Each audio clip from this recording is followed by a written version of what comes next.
Tender Hearts, Caring Hands, which used to be the Olive Baptist Church Benevolence Program. Tender Hearts was formed to provide financial assistance to those facing hardships. Many years ago, Pastor preached a sermon based on the Good Samaritan, the parable of the Good Samaritan, and his 3 points of that message were that we're to have tender hearts, that we are willing to have dirty hands, that we're willing to be able to get involved in people's lives, volunteer, and that we're to have open wallets. And so as we began praying about it, searching for a new name for the benevolence program, that theme again arose, and that's basically where the name Tender Hearts and Caring Hands came from. Tender Hearts Caring Hands, may I help you? An average day at the office of Tender Hearts Caring Hands Ministry, we have people walking in asking for assistance with food. We have folks coming in for appointments for either utility bills or rent or mortgage. The phones are constantly ringing because people are trying to get an appointment or trying to receive assistance with either rent, mortgage, or utilities. You just never know from one minute to the next who you may have an encounter with and who you may be able to share the gospel with. An essential part of our food ministry is the bakery products. A local grocery store distributes the bakery products to us once a week, and we use those to finalize the food bags. We provide 2 types of food bags. A family food bag, which is enough food to feed a family of 4 for 4 days. Those items consist of peanut butter, dried beans, dried rice, pasta, just those things that you can cook.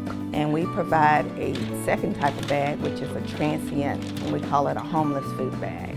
It's enough food to feed 1 person for 2 days. The last thing that goes in the food bag is very important. It's a list of other agencies that can be of assistance. It's a card, just an inspirational card, and most importantly, it is a tract, the story behind Amazing Grace.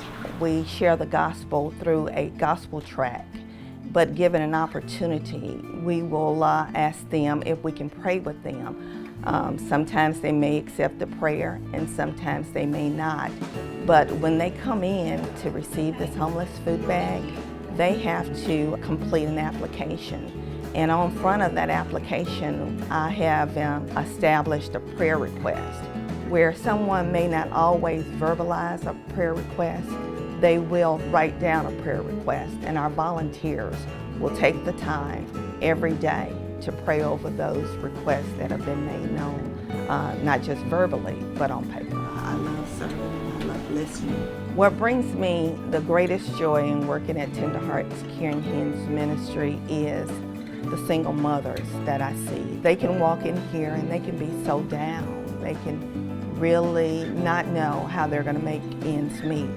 But with the assistance, whether it is rent or mortgage or just helping with the utility bill, after I've met that need, then I have the opportunity to share the gospel.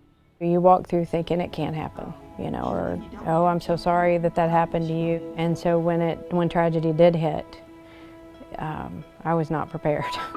We had a nice house, you know, we owned our own business, things were, you know, on the outside and what I thought, I guess, from my perspective, really well. And we have 3 kids. And I found myself facing an unwanted divorce, lost my house. Came to a time where I found myself I needed to choose between paying my electric bill and feeding my kids.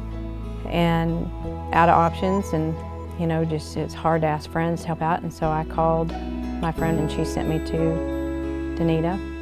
And they paid my electric bill and brought me food at Thanksgiving and Christmas gifts for my kids. And it gets, you don't realize how difficult it is to walk through it, and the kindness that we were shown was what made the difference.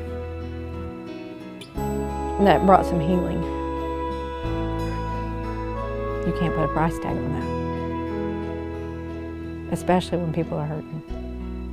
And even though my circumstances didn't change, I walked out with a lot more hope.